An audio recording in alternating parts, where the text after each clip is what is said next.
Welcome everyone to Tavern Talk episode number 8. And today I'm joined by Kodiak. Say hello, Kodiak. Good afternoon. Say hello, Lex. Up, people.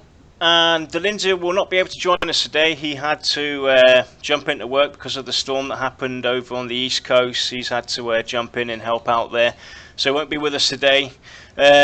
Obviously our topics today, VR and Pantheon news. We're going to be talking about the Terminus terminal interview with Medaki. We're going to give you guys the link to see that.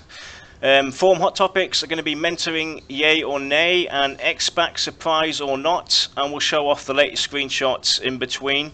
Next, you want to go and kick it off while I bring up the screenshot. So, the first tweet here from Pantheon MMO this week was, if you were stuck here overnight, how would you survive? Eric Johansson says, use my Hearthstone and teleport back to safety, of course. Thomas Bell says, throw up a 20-foot radius, slow and dispel magic ward, light a fire, and drink till I fall asleep.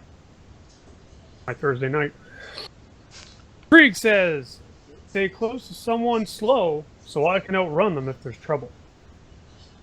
Some fool named Lexer says, I'd use the corpses of my enemies as insulation and food. James Bennett says, quickly identify the weakest in the group, build a fire with a spit big enough to cook said member, and tackle manically. Valencia says, Shaman cleanse the land if there's a ruined gravesite. Don't want poltergeists again. Can't afford to have the cleric sucked into the TV. TK says, I would create a second account so I wasn't there alone. Card King says, steal a torch, light some stuff ablaze, get warm by the fires. Ned says, I tell people on chat I saw a named walk by with a flaming sword. Minutes later, 50 people will fill the zone. Jamie says, that's a huddle and drink location if I ever did see one.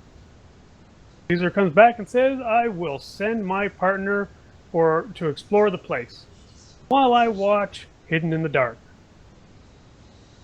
Masick says, by baiting my traps with rangers, haste, mobs can't resist. Frogzor says, lovely screenshot. If it were me, I'd be snuggled up next to my group mates and jumping at every noise in the dark. Awesome, cool. There was another screenshot put out there, or basically a tweet about inclement weather has been dominating the headlines. Did you know that weather in Pantheon will affect you too? And I'll bring up the screenshot right now. This was basically what was put out there. And a legitimate question was asked by Frogzor. Is that a screenshot from the game? If so, I can't wait to see it. Very pretty. And Pantheon replied, no, not in-game, just a random picture, but we plan on making our weather just as good, if not better. So let's go and talk about this real quick, guys. The weather affecting the game. What do you think about having weather like this screenshot we see on screen, actually being a part of the game? I really like the idea and thought that we could have thunderstorms, rain, what else do we have? You know, hurricanes and stuff like that affect us and actually be used by the players. Sunlight. Yeah. Yep. I mean, it's about time, right? Because we were Right. just talking, 10 minutes ago that how the environment, everybody makes these pretty games and the cycles and all this stuff, but how does it really impact you? It doesn't. It's just there to look pretty. I want it to actually affect the way that I play. I mean, Right. my wife put it best, actually. She said, if it rains, for instance, or it's snowing and there's snow on the ground, you should automatically move slower because you're wet or the snow's so thick you can hardly move forward. And it's actually a pretty cool thought from my wife, actually viewing it from that perspective as well. Actually having the weather, if it's raining, you're automatically going to be a bit slower because you're cold, wet and damp, or with the snow as well. Your gear's going to be heavier. Yep. Your weight's going to increase because your gear is going to be soaked. Yep. Well, I mean, I'm sure everyone here can agree. It's high time we had something like that. Every single game you ever see come out that says, we have full day-night cycles, we have weather. 9 times out of 10, you're sitting there going, so what? It doesn't do anything to me. I mean, even if, like with this lightning storm, the first thing I think is I'm grouping, lightning strikes near the group, and all of a sudden I'm freaking out because I took a little damage. Not a lot, just a little. And all of a sudden now I have a whole new appreciation for the fact that it's raining and lightning. Well, same thing. You're in a desert zone, right? You should be consuming water twice as fast. You know, stuff like that. Yeah. I mean, it would be good to see it really brings home the whole player versus environment. Yep. I mean, there's other games already out there trying to use weather to affect, where it will actually snow and you'll see the snow actually settle over time, and then once you reach that grand period where it's fully snowed out, it would disappear after, you know, a period of time. And it might be, you know, cosmetic and stuff like that, but it's still something that, you know, brings immersion to the game. You know, just walking through a forest and then all of a sudden it becomes autumn and winter and spring and whatnot, and have the weather change out. I mean, even with the NPCs, like you suggested, Kodak, before we went live, having the NPCs, you know, swap out depending on what kind of weather, also a really cool idea. You want to quickly go and bring that up? Well, no, what I was saying is that, like, I think we talked about this a long time ago, is during the summer cycles, right, that orc camp, you know, with their loincloths or whatever, would be occupying that city. But as it transitions into winter, then of course those orcs are going to go somewhere south for the summer, and maybe some ice goblins come in and occupy that city for, you know, a few months. Mm-hmm. And so that way it feels like a living, breathing environment. Yep. Yeah, changes based upon other things in the game that makes sense. Yep. Cool. So what are you guys out there? While we carry on talking about the weather and everything, what's your guys' thought? Would you like to see actually weather impact you, impact the way you play, you be able to interact with the weather? Is that something you guys would really like to see? Or do you see it more as, you know, if it's there, but you don't necessarily need it? I just want you all out there to know that if you say no, I don't love you anymore. It just needs to be more than eye candy, is what the whole aspect is. It needs to affect us, yes. Yeah, even if the meaning is very slight, it has to have some meaning besides just, oh, look, it's a graphic swap. Woo! Yep, definitely. Yep, so it's going to be interesting to see what VR have planned, especially after putting out the tweet saying just a random picture, but we plan on making our weather just as good, if not better. So if they can pull off half of what we see with this screenshot actually come into the game, it's going to be awesome. I think it's going to be really cool to see this kind of interaction in an MMO, because, you know, that could also affect your, you know, your combat. You know, we have a group of, you know, we're fighting as a group, and all of a sudden it starts to rain or, you know, have thunderstorms and everything. That could affect us negatively as well. You know, that could be something that could impact us. Yep. So definitely. You would need that haste buff to offset the environment. Yep, definitely. So let's go move on with the next one. Okay, so Pantheon MMO tweeted, what are your thoughts on alternative advancements, AAs, and do you have experience with that system?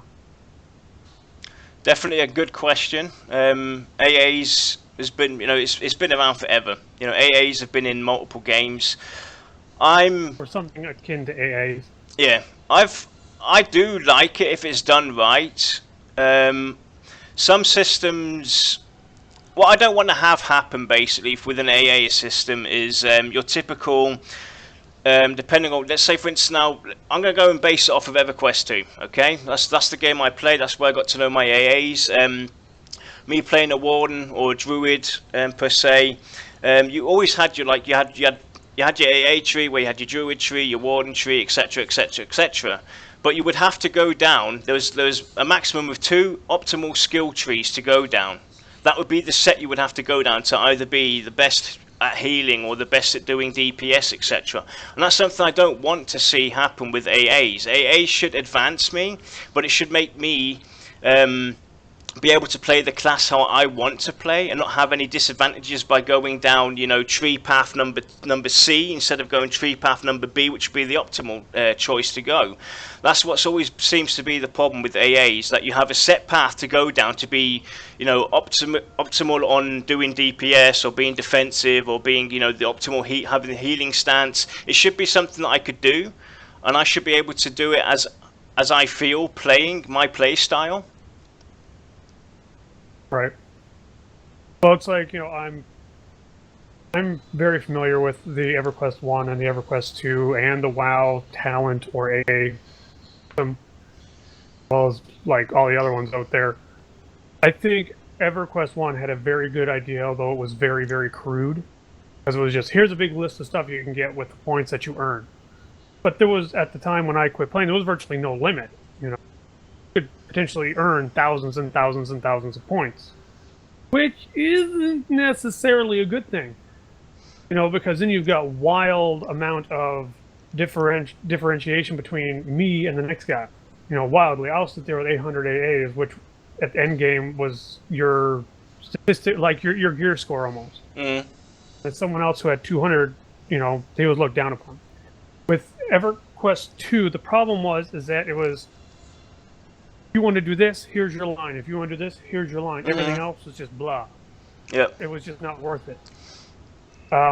Again, with WoW and Rift, their talent tree system, the problem with those was that there was more items of lower quality. So it was very easy to pick the most optimal path. I don't like that. Everything there needs to be fewer than EverQuest 1. So that way you've got lots of room for expansion. But they need to be very high quality abilities.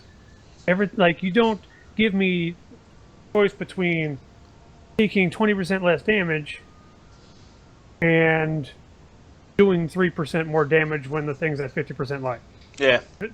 There's no contest, you know? Make me think. Make me struggle with my choice.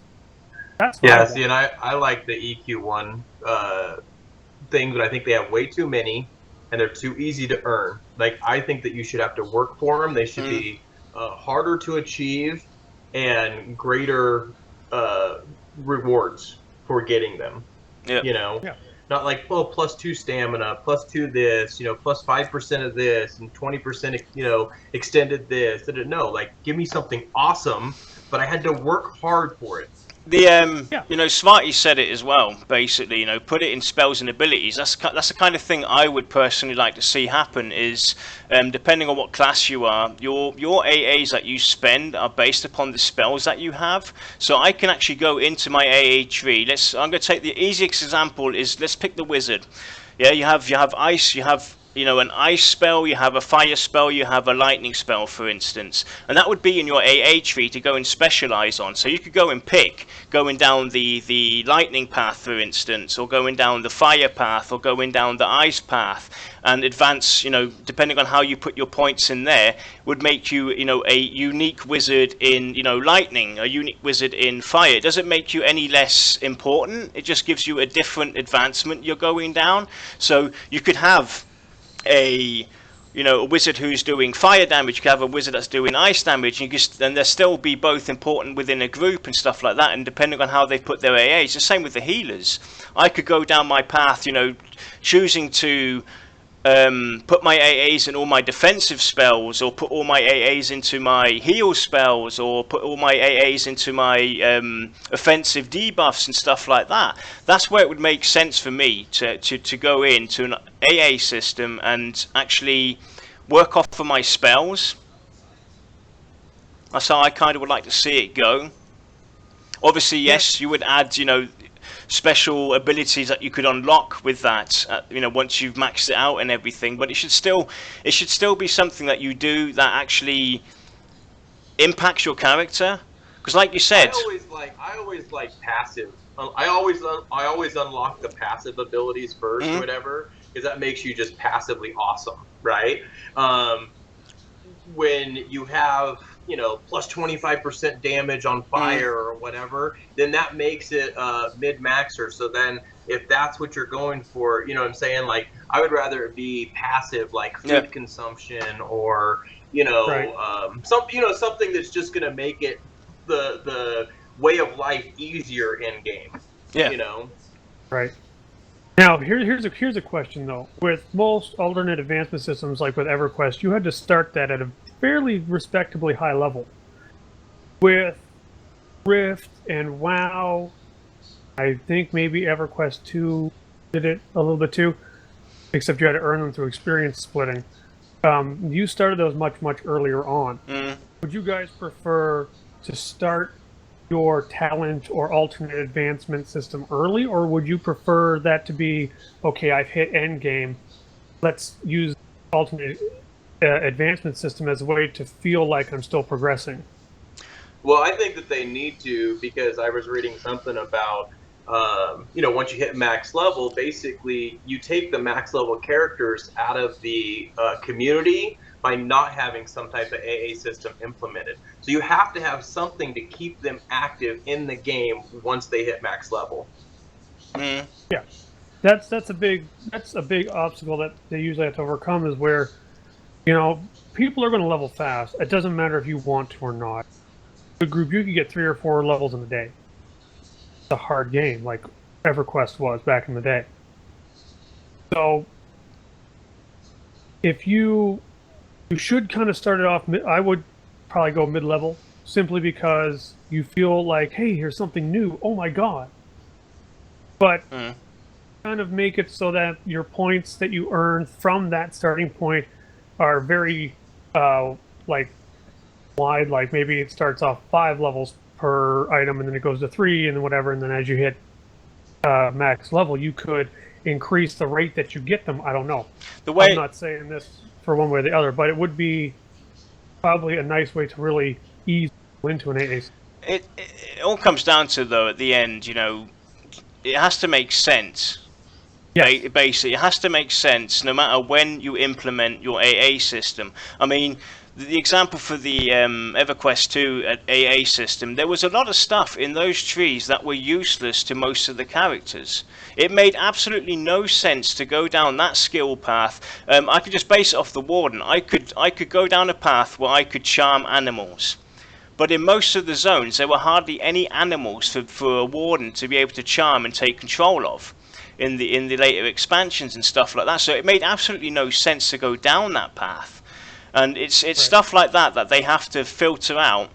It has to make absolute sense no matter when you implement the AA system. I mean, even if they implemented, let's say at level 20, you could earn 5 AAs. And then at level 30, you could have another 5 AAs or whatever. So then you can basically turn your XP into AA XP at any given moment to kind of OP your character or something like that. Not OP it, but, alternative advancements, so that you can, your food lasts longer, your run speed increase, or something, throughout the game, rather than, like you said. So I don't want to wait till level 50 to then start AA either. Right. I mean, but I do think that you can't be able to level 20 with 50 AAs either.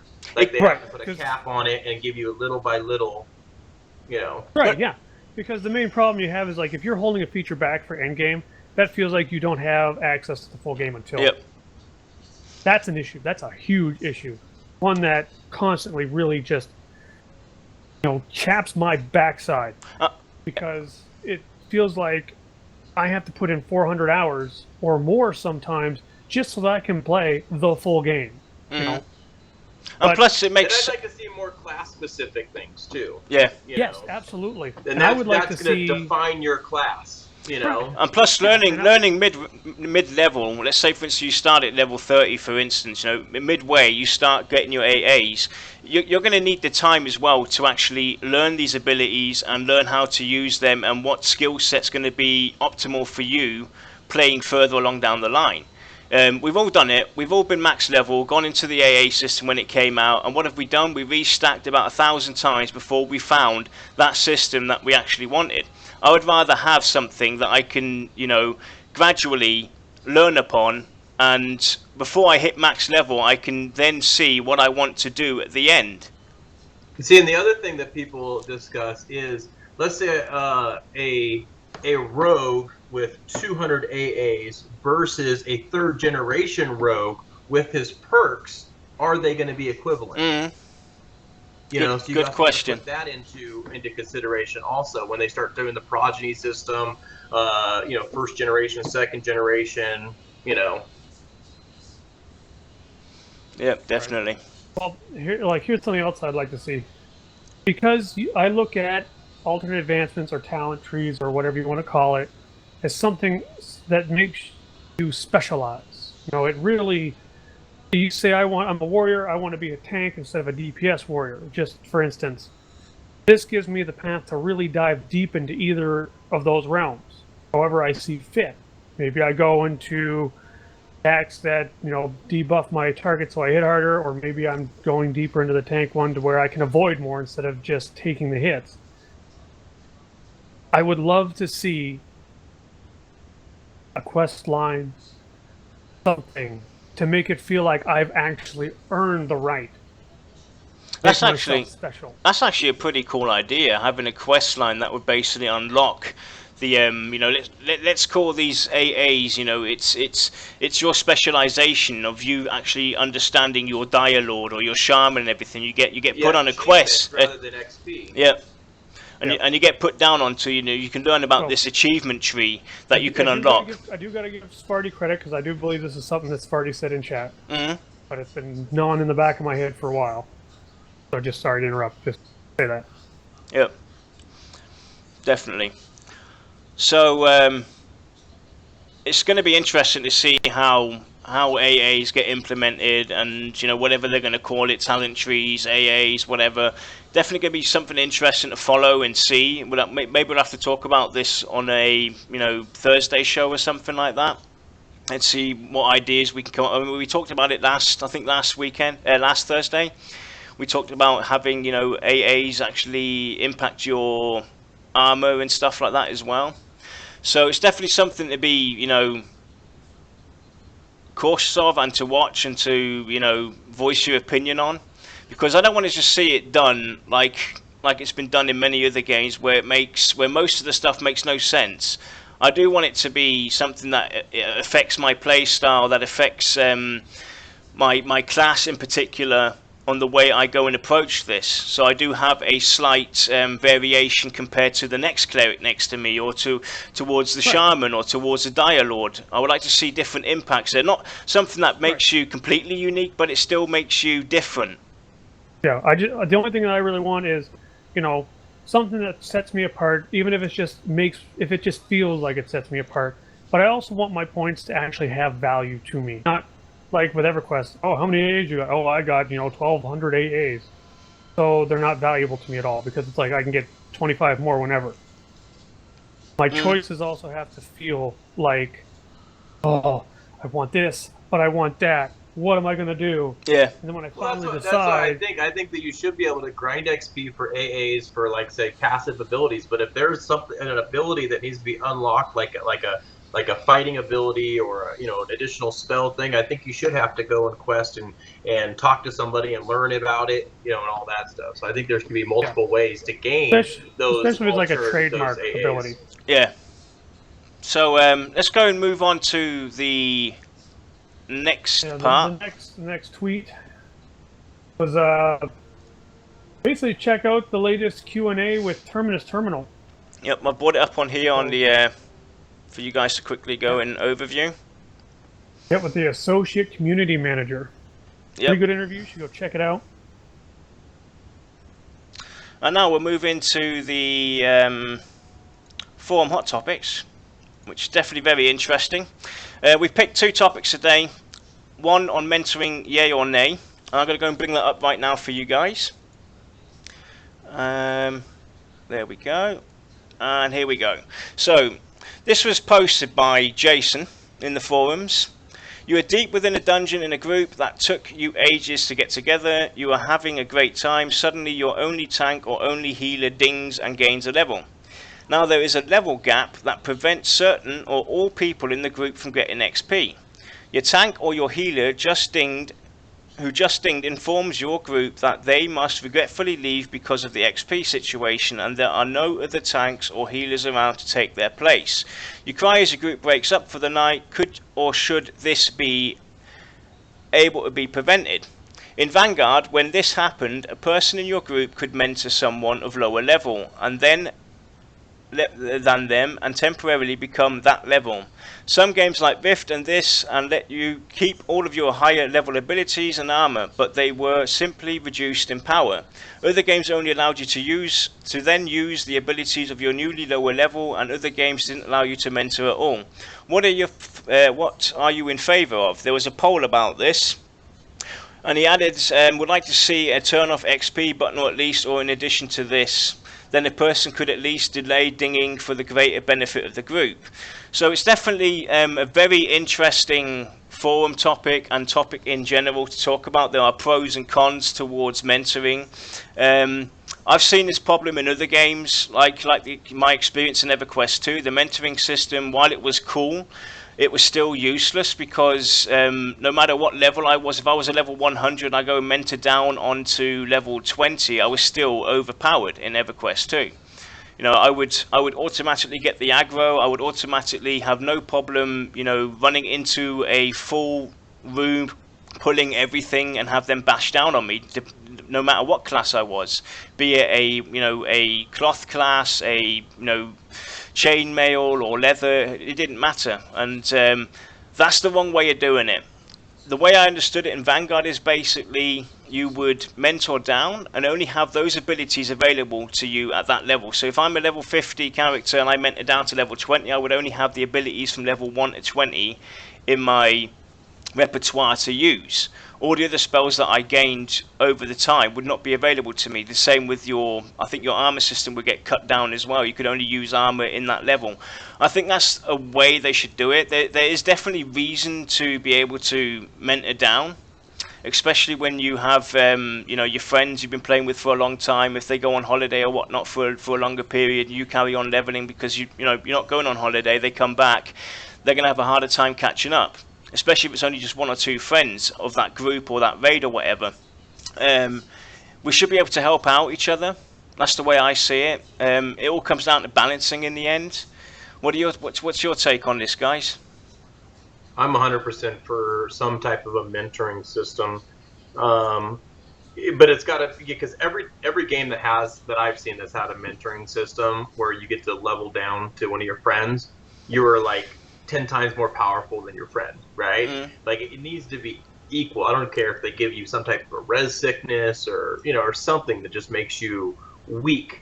I mean, I don't know, but it's just got to be done right, because I know exactly what you're saying, because it happened to me over and over again with EQ2, mentoring down to help somebody else level, and then basically you stealing aggro, you're over healing, your weapons, you're hitting, your stats are way OP, even though they're supposed to come down, your gear, your spells, everything, but it's like having master abilities throughout your entire spell book. Yeah. Instead of adept abilities. Plus, it doesn't help the people you're trying to help learn their character as well. If you're constantly pulling the aggro, the tank's not going to learn or understand why that's happening, why you're pulling aggro, because you're so OP'd. The tank's going to get frustrated because he can't hold the aggro. He's going to think that he sucks, but it's not really his fault. It's down to that system that's in place that made you so overpowered. They did bring in a system called agnostic dungeoning in EverQuest 2, where the dungeon would basically scale upon your level. So if you had a mid-level of, let's say you had a group between 20 and 30, and the mid-level would be 25, you would get put down, that dungeon would get put down onto that level. So it's kind of something that might also work, that you get put into a mid-dungeon, well, I mean, they had a mid-level. Yeah. Did the same thing. So it basically, as long as your group was within 5 levels, from the youngest to the oldest, the Eldon would be level based, as far as your group. So, Lex, your take? Well, because I'm a developer, I'm a coder and all that good stuff, here's basically how I look at mentoring. Do I want it there? Absolutely. Because what mentoring does is it bridges the gap between higher levels and the lower level community. Makes it so that everyone can do whatever, whenever, and still have fun. Even if it's a friend or someone you just met or a guildie, you know, just because I'm a higher level doesn't mean I can't do stuff with you. That's the wrong mentality to have. Problem is, no one does it right now. Nobody. Nobody. In EverQuest 2, I could be 10 levels higher than the next highest person in the group, and if I mentor down to make things more challenging, which to me is fun, I'm still ridiculously overpowered to the point where I can solo the dungeon, even though I'm only mentoring down 10 levels. Now, most people will see this and go, I mentor down, I'm a god, I love it. Well, look at it from the rest of the group's perspective. They're useless now, they're bored. Well, that's not a good experience for everybody. It needs to be a good experience for everybody, or don't do it. When you run into stuff like Guild Wars 2, where you walk into a zone and you basically go to the cap of the level for that area. Well, I was saying, we could do like an EQ, or was it Guild Wars 2 style, where it doesn't matter what level you are. That's what I'm saying. Like, the whenever levels you go are to that zone, dictated by the zone. Yeah, there is a problem with that too, because that's not done right either, in terms of the formula. I have multiple high-level Guild Wars 2 characters. I take my 80 Necro down to a level 20 or 25 zone. I'm still finding it ridiculously easy to take on multiples, no problem. Well, yeah, because you're the max level for that zone, so everything in that zone is easy mode. Like, I'll mentor down to my wife, who's like 17. I can literally take on 10 times what I could when I was actually 25 in there. It's just, no, like, a lot of people. I mean, they this should is good literally enough, just strip away your stats and just give you basic AC, and that's it. You know, I mean, I don't know. It just has to be done right. I don't know how they're going to do it, but that is the most common issue with mentoring, is that you're a god, and they have to figure out a way to around that, because that's that's you know, not what we want. You need to make it acceptable so that multiple ranges or tiers of players can play together. But you also need to make it so that there is a challenge. People feel useful.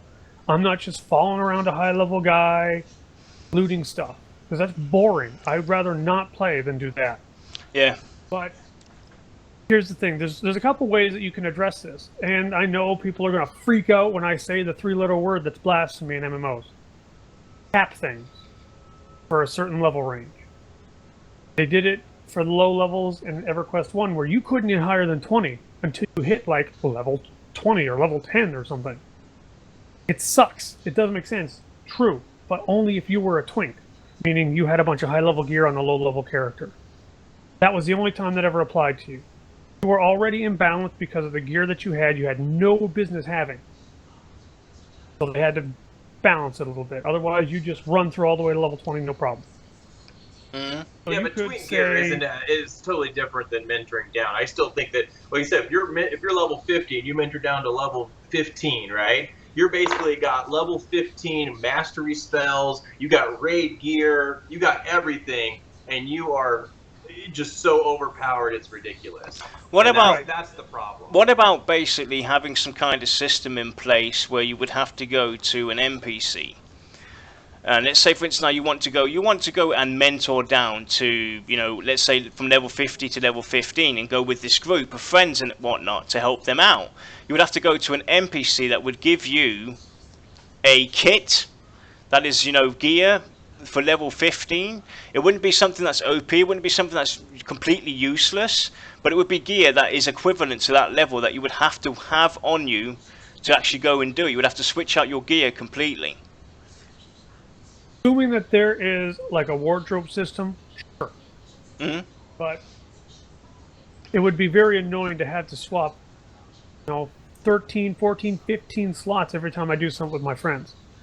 There's also something else where, yeah, you can do the typical mentor system, but you could mentor down to different grades, basically.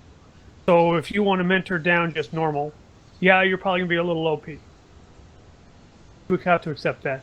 You could just say mentor down so that it's actually like a hard mode mentor down, where they basically restrict you a little bit more so that you might not be technically one-to-one with these people, but it's down enough to where you're going to have a challenge which will make the game fun. Yeah. An idea I had, basically getting back to this agnostic dungeon system, is having that applied to the the group you're going to mentor with. So let's say we do have a group of between 20 and 30, and I go and mentor into that group. I get put smack in the middle. I cannot mentor on the highest level or the lowest level to give him a complete boost, but I get put smack in the middle. That way it's still going to be a challenge for the group as well, because I'm in the middle. I'm not above them or underneath them. Another way of maybe approaching it as well, that you get put into a mid-level. You know what? Yeah. I think it's like this. I think we're going to have so many people playing with us that we're not going to need to mentor. could be. But Well, I still... Heaps of Love comes up with a really good idea with what's called big data.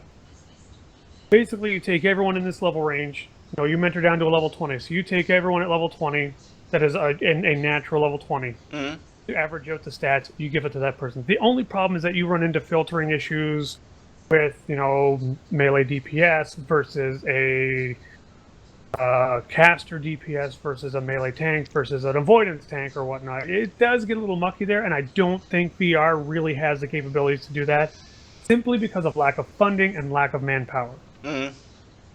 Well, why couldn't you put your guy in like a stable and become a mercenary at a certain level with certain stats and certain abilities and certain everything, so you could go play with your friends? See, there you go. I'd like that. I'd do that. Yeah, that'd be pretty cool. Something you could do.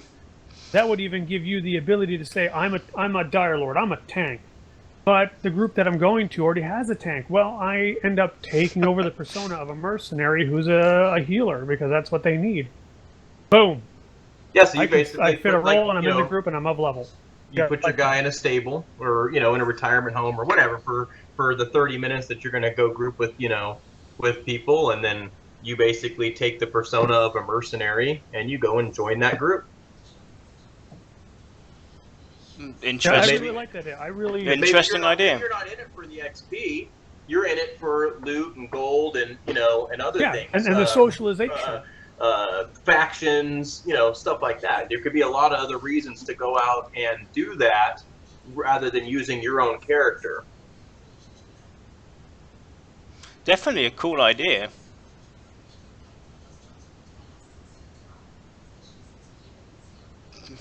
It's just a question of how it could be done. We need to make a note on the back burner and actually revisit that idea. Yeah, definitely. A little more in depth, because I really like. I think that could be a very acceptable way to do it. Yep. That is definitely something we're gonna have to go and revisit and think a bit more on. Because at that point, it's not about you, because the whole reason you're mentoring down is to go help a friend level, right? So you're not even trying to be like, oh, I want. It's like, oh, what can I do to help you? Okay, let me go play this, level 15 rogue mercenary so I can help you level up, But I got to get some kickback in return, whether it's loot, whether he has to pay me like you pay a mercenary in EQ1, EQ2. Maybe he has to pay me to help him. I don't know. You got to have some type of kickback. I don't know. I'm just going. It just a wild idea. Fact of the matter is, every mentoring system that's out there today doesn't work right. Yep. There are some that are close. Guild Wars 2 is close, but it's still not right. Still overpowered. Yeah, it all comes down to the overpowering. That's what the biggest defactor is, that basically makes it kind of annoying. Because I don't want to, yes, I want to help my friends, but I don't want to help them out that, they just stick with me, run behind me, and I go and nuke everything. That's not the point of what we're trying to do here.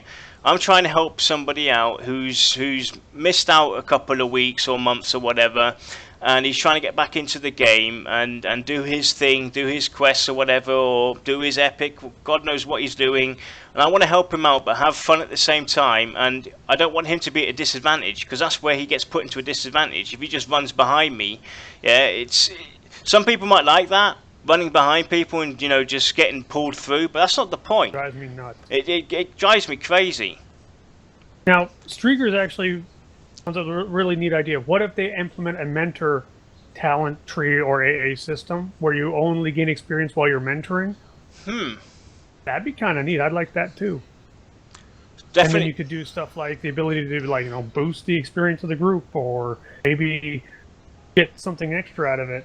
But you get a whole new way to progress while playing with these other people that you were going to play with one way or the other. Yeah. That definitely sounds Well, I just interesting. think the whole point of mentoring, it shouldn't be power leveling. No, you're not trying it to shouldn't. power level Right. your friend. Right. The whole reason that you're mentoring is to help him catch up, or like the thing suggested is that you out-leveled your group. So how do you bring yourself back down so that you can continue to play with that group? Right. So if I had to stop what I'm doing, go back to the city, whatever. So I think it's got to be something that can be done on the fly, but as well as I just, like I said, the current way that all MMOs have it right now, it's too overpowered. So they're going to have a lot of work on that system. Right. If they Now, go if that VR route. actually puts in the time to properly scale, then I'm cool with that. I'm cool with the right click on a person's nameplate and say mentor, and it takes me to that person's level. As long as you scale it right, take your time with the formula. Make sure that it's done properly, because I do not want to see another of this freaking EverQuest 2. I'm level 20, but I'm technically the power of a level 40. No. Because right there, I stopped playing because I was like, I out-leveled my people, or whenever they out-leveled me and they mentored me to help me go through a dungeon for a quest, all I ended up doing was being the janitor. Yeah. So for me, it doesn't really matter how they approach mentoring at all, really. To be Well, honest. because somebody just said, just do it well. even if you took the abilities of a merc, but you kept your own skin, so you're actually playing your character. So they had basically preset every 5 levels, like they do in EQ2. So every 5 levels, they had a Shadow Knight or something, whatever. So you could just select, so you ding 27, your group mates are 17, so you out-leveled them, boom, boom, boom. So now you're going to just go and preset the level 25 Shadow Knight mercenary. You're still yourself, but now you've got those preset abilities and armor and everything, and so that way you're not OP. Right. Just make it so I can have fun with my people. I mean, another thing that was addressed on with this topic as well is being able to actually turn off your XP. I'm definitely in favour of that. Yeah, but if you're already way too high, what is turning off? Yeah, I know, but that still should be an option though, regardless. Is turning off your your XP bar when you're out there doing your quests or going around throughout the world. I should be able to turn it off whenever I want. That's definitely something that should be from the start. If I want to go and only gain quest XP or experience XP, it should be a choice that I can make. Yeah, no, I totally agree with that.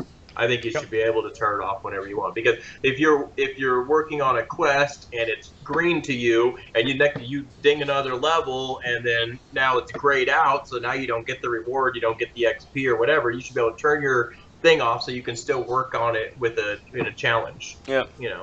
But it's definitely, I mean, there are pros and cons towards mentoring, but I see the biggest cons basically have established themselves because of the balancing problem, because it's not done right. I don't see anything really negative about being able to mentor. It's all got to do with socialization, helping friends out, or even helping new people out when they first start off that are having trouble getting that is a great idea. Getting their way around.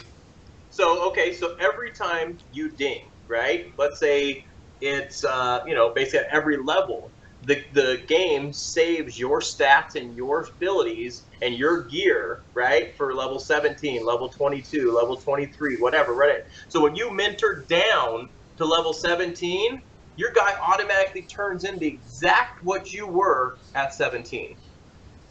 Yep. That would also be cool. Basically, like Heap said, that's definitely another way of looking at it, that you could basically save your level muck-up setup or whatever, and then if you go and level down onto that level, that will automatically pull that up. That setting could be something that there's no way for you to be OP, because your level 17 character is still levels. You know, everything would be equivalent from when you were grinding through level 17, and the gear that you had and the spells that you had and everything would still be equivalent to your friend's level 17. Question is that something that can be, you know, programmed and done? Because technically, let's say for instance now you're level 17, you got up to level 27, you changed out some of your gear already. You might have sold that gear that you had originally at level 17. You just take on the same stat that you had. Okay. At that time, at that point in time in your gameplay, it takes a snapshot of your character. So when you mentor down to level 17, it's now that you're level 7, like as if you were 17 again. Okay. Also something they could do. But anyway, let's go and ask outside in chat. Do you guys favor mentoring? Regardless of the pros and cons, would you like to see mentoring in Pantheon? Is it something you are comfortable with, or do you despise it? Please let us know what you think about mentoring. Are you in favor or are you against mentoring?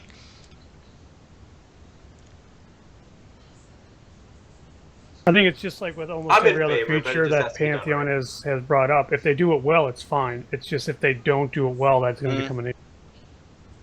Yeah. Yeah, it all comes down to, you know, it's like I predicted, you know, most are in favour, and it all comes down to being done right. That's what it comes down to. I don't want, you know, we don't want favoritism or, you know, advancements with the mentoring, because, you know, it's the same with the mercs in EverQuest too. They were so overpowered. They would pull aggro constantly. It doesn't matter how good a spell you had. If you had all your master spells as a tank, you know, and you had a merc with you, it would pull aggro regardless. You would have no chance of getting the aggro back, and that's not. It's a good idea to have mercs help you along, especially in this day and age where it has become a problem in these games to retain people to play. It was a thing to do. So instead of having trouble searching for hours for a group, you could just go and grab some mercs and go and do the dungeon with three. You know, just the three of us. We'd have 3 mercs and the 3 of us doing it. But it was still OP'd. It was very hard to do. And sadly, EverQuest 1 and 2 in their later years are prime examples of what to do in a good idea done in a bad way. Yep. Well, let's go and move over to the next topic, because we are getting close on time. The next topic is X-Packs, surprise or not. And I'm going to go and quickly bring this up. This is definitely an interesting post as well. In my experience, most expansions are large, extremely announced and awaited content added to the game. Most information is already known about what to look for in the expansion before it actually arrives, and in some cases maps are already given, providing almost no surprise to the upcoming addition to the game. I say boo to all this. Yes, I understand that players need to know that an expansion is coming, and yes, an expansion drives popularity and income for a game company, which is needed for the survival of a company. However, wouldn't it be cool for content to be a surprise? Sure, you know there is an expansion because it was announced and you receive a huge download, but what if that was all new to you? Perhaps you were studying hints in lore and spoke of a continent far to the south, or your perception triggered an event that led you to believe that there was a lost civilization cast away upon an island deep in the Western Sea. You have to actually go out and discover these places. Maybe you have to unlock a sequence of scenarios to open a new dungeon, lodged deep in a dungeon you have already out-leveled, bringing life once again to a forgotten portion of the realm you already have explored. I guess what I'm getting at is, I would enjoy the surprise of discovering everything about the new content of an expansion. I don't want any spoilers given to me unless they are something that I have uncovered already within the content that I currently have. What do you think, surprise or not? It's definitely an interesting topic. How would you guys see this? Would you like to see?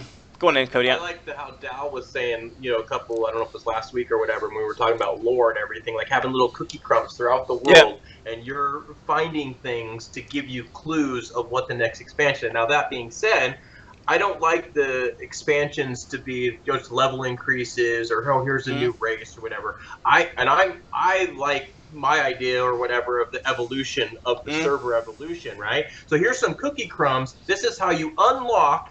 It's already in the game, guys. You got to go figure out how to unlock it. Yeah. You know, I think that would be a cooler way to introduce an expansion than it is, oh, buy this and, you know, whatever, and unlock and huge downloads. And, you know what I mean? I don't know. That's just my opinion.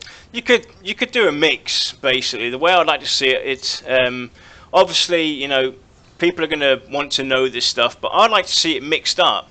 Not everything might be revealed to you. They might reveal only portions of it that is, you know, relevant general knowledge for, you know, the community. But not everything is revealed to you from the fly. I mean, I talked to Lexa before we went on air about, you know, what Dal was saying, like having, you know, you have a quest in your quest journal that reaches a point where you can't really advance it. You've now reached an end point where, you know, you're trying to figure out how to unlock this, and all of a sudden, you know, the expansion gets released and your perception system kicks back in, telling you to go and speak to this guy far off in, you know, whatever desert or whatnot, and that's the new expansion. So that quest that was originally kind of put to sleep for you and you were struggling on, scratching your head trying to think, well, where do I have to go now? It kicks back in. I just had an awesome idea.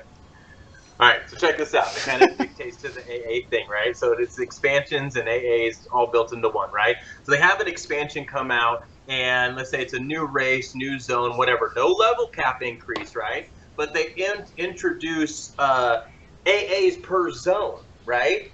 So basically, while you're fighting and working in that zone or the expansion, they make it a little harder. They give you more AAs to get, but it's only for that zone, right? So if you go back to an old zone, you drop those AAs. You go back to your old set, and maybe they can do that for multiple zones. So you could be awesome in one zone but suck in another zone.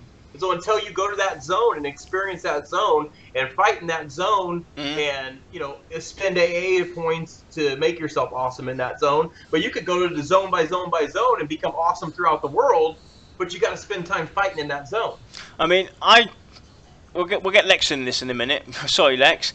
You know, an expansion doesn't necessarily always have to be a level raise, as far as I'm concerned. There's so much that they can do, especially with what we've read and heard about, you know, what they're generally aiming for. There's so much that they could do.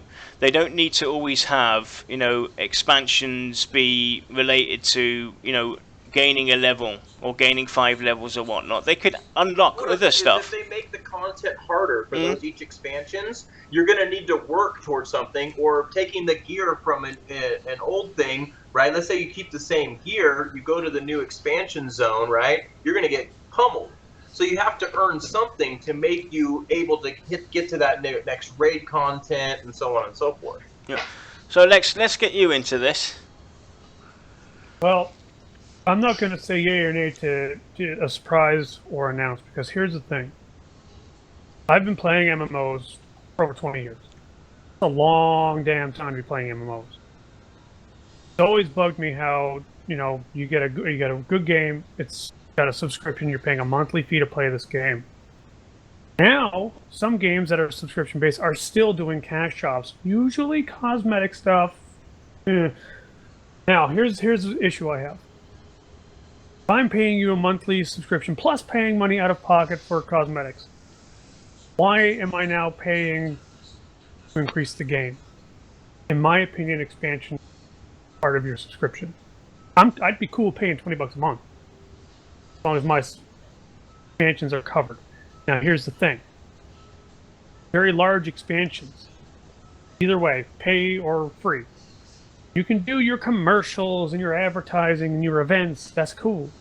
Fine. Just give me lots of little updates of content that are a surprise, so I can log in and be like, oh my god, they just opened up a cave in this mountain range. So grab your stuff, let's go!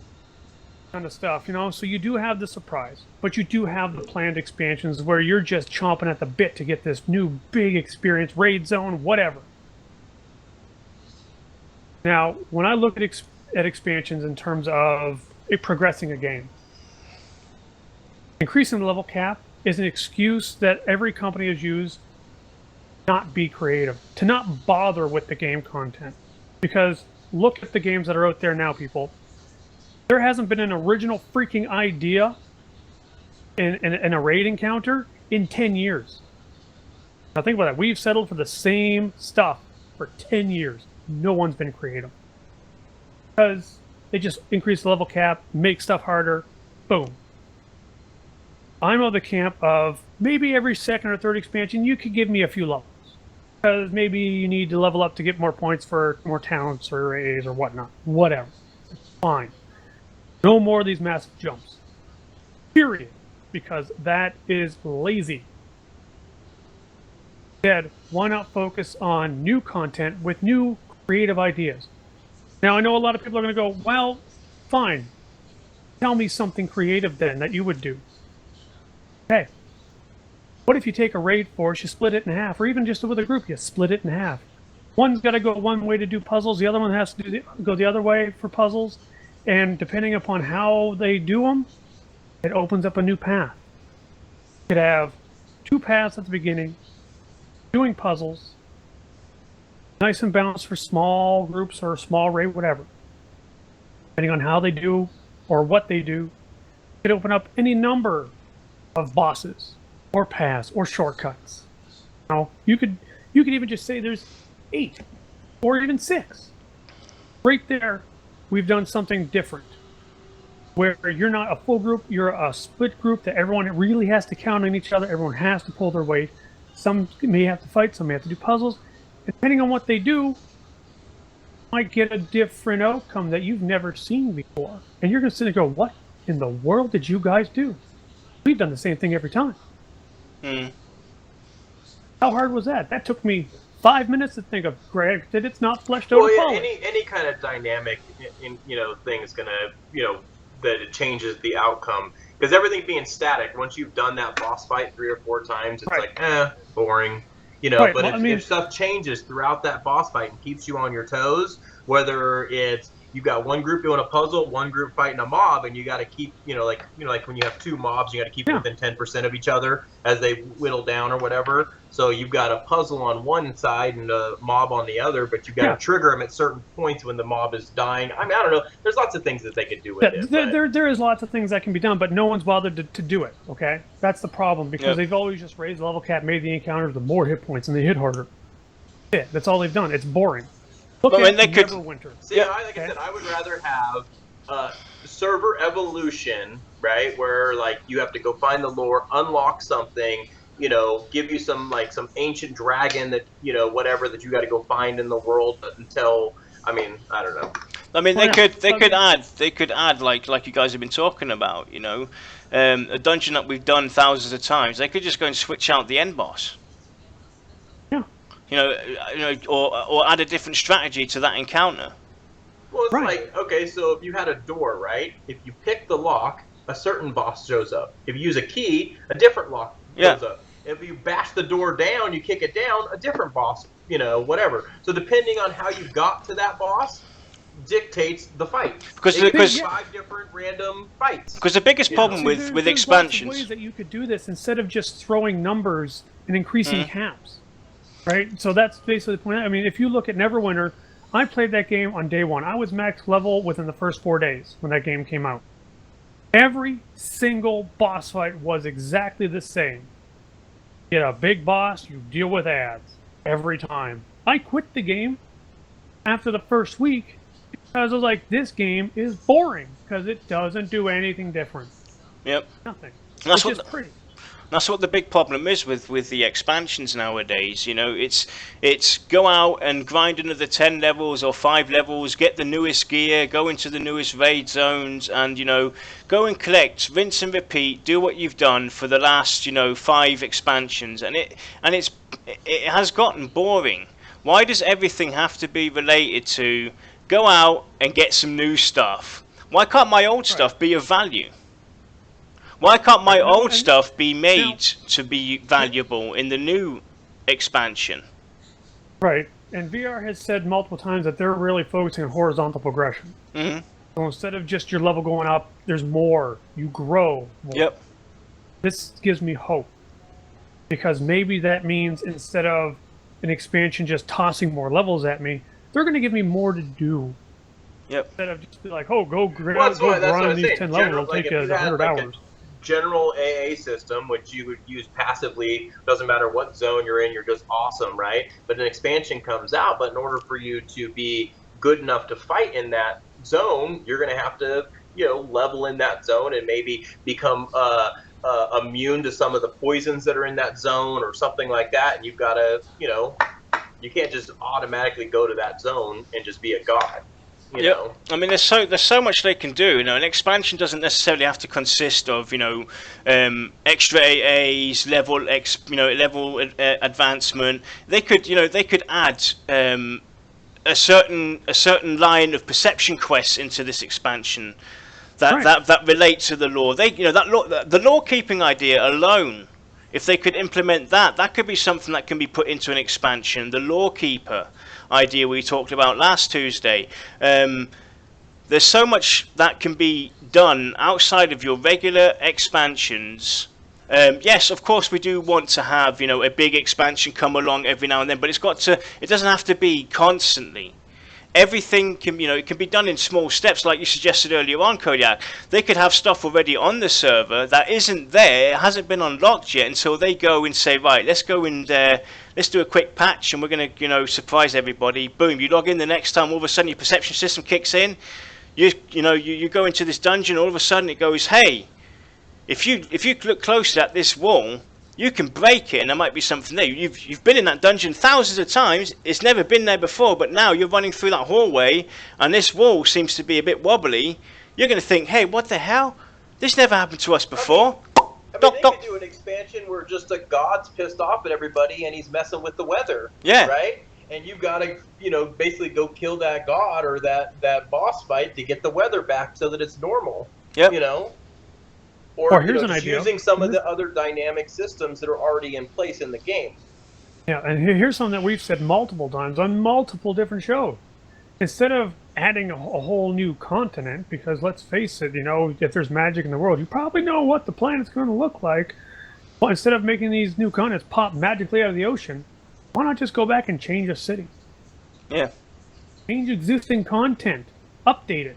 Well, I said, if you're going to add a continent, I'm assuming that you're going to have a new race that lives there. But I would like to have little cookie crumbs to kind of say, oh, well, there's this new snow race, and then the next expansion is going to be a city to the north of Thronefast on the ice glacier thing or whatever, right? But like little cookie crumbs giving me little clues as to this ancient race, but not until we build something on the server, like we were talking about boat docks and, whatever. Now we have the capability to travel to that other continent so we can go and discover this new race. Yep. I mean, there's so much they can do. They can, like you said, add weather events that emerge, or they could have, a dragon that's overtaken a certain city, and it's an event we have to go through. It doesn't even have to be an expansion. It could exactly. Just be a server event. It could be something that we have to, as a community, overcome to either get the city back the way it was, yep, or maybe we like the change and it'll change forever. We never can get it back the way it was. Yep. So that's why I think that server evolution is more important than adding new content and more levels and and stuff like that. Yep. Because let's say server X is going to be different than server Y, and so on and so forth. Yeah, I mean, each server is technically a different world. It should feel like a different world. Yeah, especially if the game's, say 5 years into the game, right? If I log into one server and have a character here, he should be on a totally different world, and because of their choices on that server, should feel different than server W, Yeah. So let's go and ask. Chat. I'll add something real quick here. One thing that I hate about expansions is that they seem to be like their own little short stories. Why not just make it a new chapter in a book that is the story of the game? That adds to the lore that's already out there. Yeah. So guys, what would you like to see? Would you like to see expansions be, something that is a surprise to you or not? Would you like to see it spread out in smaller segments? So instead of having one massive, huge expansion, you have like smaller bits that get unlocked periodically. Do you like the idea of having to unlock certain things and have like, breadcrumbs put out there that make you scratch your head and think about, hey, what is this all about? All of the above, yes. I think they should have a good mixture of everything. They should have, time lock events. They should have things that we have to unlock. They should have, big expansions where we find a new ancient race, or, an underwater race, or someone that lives up in the heavens or something. I don't know, but there should be big expansions. There should be little things. There should be, stuff throughout the world to find, all kinds of stuff. Yep. Make it, don't make it, pay $40, get a, 8 gig download. Here's a brand new storyline. It doesn't have anything to do with the rest of the original world. That I don't want. Yep. I mean, basically what it comes down to is if you've done it recently, don't do it again. If you did an expansion that does a level increase, then don't do that again. That shouldn't be in the next expansion. Yeah, spread it out. That should be in the next 2 or 3. Yeah, spread it out. Yeah, I mean, spread this out, because you're basically what you're doing with all these level caps and stuff is you're painting yourself into a corner to the point where you have so much stat bloat that you have nowhere to go. Eventually, you're going to have a game that starts off hitting for 2s and 3s.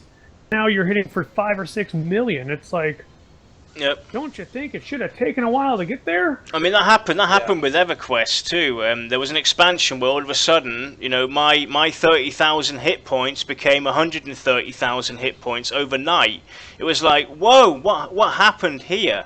Why did I make a leap of about 150 to 200,000 hit points difference overnight? It was crazy. It made absolutely no sense. Anyway, let's go and move over to the screenshot. You guys have already seen this screenshot, we started off the show with it, but here's the latest screenshot. You can see like a icy area with it seems to be some kind of barricading, some campfires and everything. There's something off in the distance to the right here. So that's the latest screenshot basically that they've put out there so far. And we'll go into the closing thoughts for the Tavern tour. Guys, so what's your closing thoughts for today's show? Well, my thought is, first, looking at the screenshot, God, there's so much little details in there. I want to be there. Yeah. Secondly, I think it just goes without saying, even if they implement a feature we're not particularly fond of the idea of, if they approach it correctly and professionally and in a way that is acceptable, we'll be fine with it in the end. Like mentoring. If I don't like mentoring, but they do a very good job at keeping things challenging when I am mentored, then I'm probably still going to enjoy it. It's just give and take. You're not going to get the game that you want 100%, because if that's what you want, go make your own damn game. If you want an experience with a bunch of people that someone else is making, then you're going to have to be willing to give and take, because if you're not, all you're doing is wasting money to make yourself frustrated. Yep, definitely. Yep. Actually, there's so many different aspects of this game, especially with the whatever that little system is that they put in place. But I want it all intertwined. I want everything to mean something. I want mounts to mean something. I want housing to mean something. I want mentoring to mean something, lore to mean something, crafting to mean something. Don't just throw it in there for nothing. Make it mean something. Definitely. So with that, guys, this is Tavern Talk Show episode number 8. We'll see you then next Tuesday for show number 9. And this Thursday is our speculation show. We have not quite figured out what we want to talk about yet. So if you have any ideas, anything you'd like us to touch on, shoot us a message, tweet us. If you're on our Discord channel, send us a message there. We're open to suggestions because we haven't figured out exactly what we might talk about yet. We have a few ideas, but we're trying to figure out still what we're going to do. So if you've got any ideas or anything you would like us to cover and speculate upon, let us know. And with that, guys, we'll see you all this Thursday. Thanks for watching. Take care. Bye-bye.